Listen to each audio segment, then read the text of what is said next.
Blegtoria në qarkun e Gjirokastrës nuk njeh mosh, edhe pse vihet re një ulje e interesit të rinjve për mbarshtimin e bagëtive, janë të moshuarit, ata që po mbajnë gjallë këtë zanat. Një prej tyre është Aslan Gërbi, 78 vjeç nga fshati Valare, i cili kujdeset për rreth 500 krerë bagëti të imta. Ai është një nga blegtorët me kopen më të madhe në zonë dhe pavarësisht moshës, vazhdon të punojë çdo ditë me përkushtim.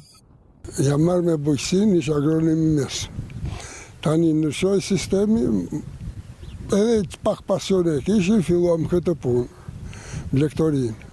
Blegtoria rrita kisha 3 punëtor, 4 punëtor në vit. Rrita 1000 krerë.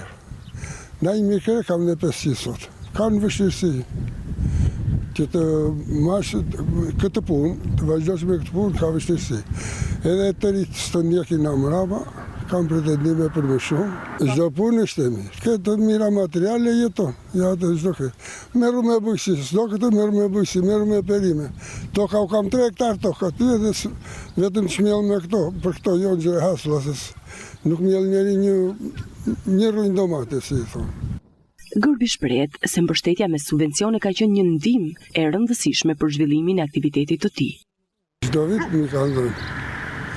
Ato që jep shteti 12.000 lekë për krerë, të vjetra ma mi ka dhënë. Me atë që më dha shteti mua, bleva misrin për bakti për dimër. Jam i lecoj më një degë, si i thonë më një.